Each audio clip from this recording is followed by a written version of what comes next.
Dr. James Davis.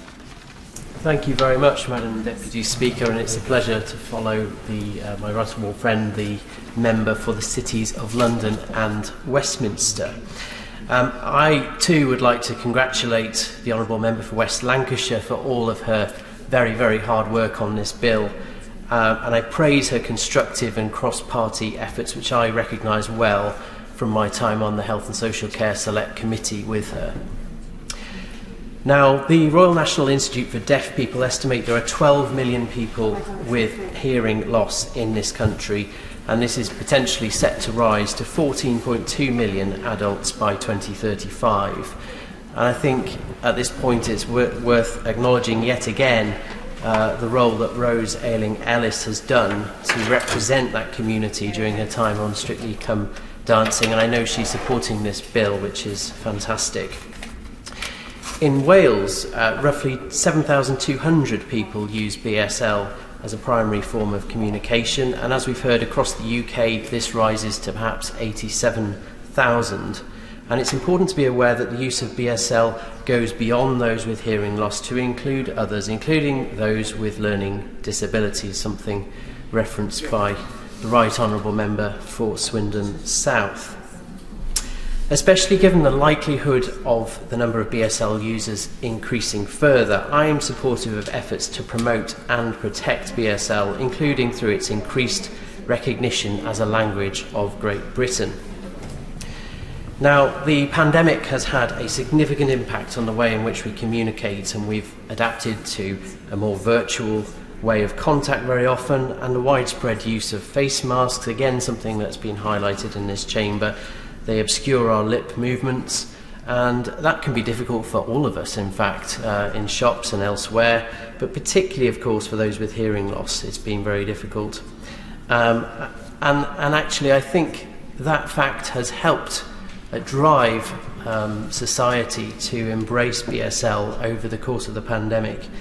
And so, admittedly with some pressure sometimes, most public health information has been available in alternative formats, including BSL, and I know the Cabinet Office is looking to extend similar BSL provisions for all public broadcasts, including non-COVID broadcasts from Downing Street. In this place, it's important that BSL translation is now available to those in the deaf community wishing to watch PMQs every week too. More widely, I'm encouraged by the work being undertaken by the Department for Education to promote BSL. As my honourable friend, the member for Waveney, has said, plans are underway to introduce a GCSE in BSL as soon as possible, and funding from the adult education budget is enabling adult learners aged 19 and over to undertake BSL qualifications. The government has also funded the development of a family sign language programme known as the iSign programme. Madam Deputy Speaker, we've made so much progress since BSL was first recognised by ministers on a non-statutory basis in 2003, and since the Equality Act 2010 and the Public Sector Equality Duty alongside it, they have brought with them an expectation of reasonable adjustment on the part of public sector organisations. Now, I have a degree of experience of that as a general practitioner, but I recognise it's far from acceptable on some occasions. Yes, family members can attend to help interpret, and that may be appropriate in some circumstances, but on other occasions I've experienced times when really the service hasn't quite been what it should be. And quite possibly the digital opportunities that have arisen from the pandemic will assist going forward in this respect. And I know that this bill will help towards those objectives. So, in addition to recognising BSL as a language of Great Britain in its own right, this bill will require the Secretary of State for Work and Pensions to issue guidance to departments on the promotion and facilitation of BSL in the public sector. It will also place a duty on the Cabinet Office to report on the promotion of BSL in ministerial departments at least every 3 years. There's a strong preference for the full engagement of the devolved administrations to ensure the practical outcomes of the bill are enjoyed nationwide, and I hope the Minister will be able to reassure the House that this is the intention, if at all possible.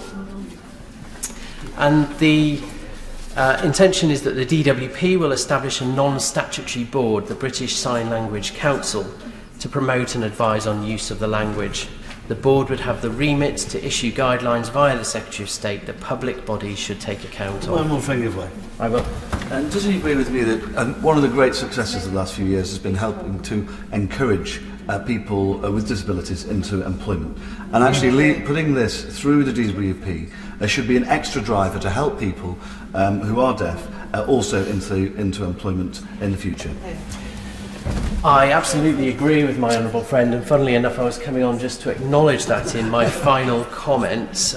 These proposals are reasonable and would represent a further step towards full recognition and integration of BSL within our diverse society. They can lead to an increase in the number of interpreters and a reduction in the jobs gap with non-disabled people. The bill has the support of the British Deaf Association, the Royal National Institute for Deaf People, the government and colleagues across this House. I'm delighted to add my voice to that support for this bill, which will help secure the role and status of BSL in communities across the country. Thank you. Yeah.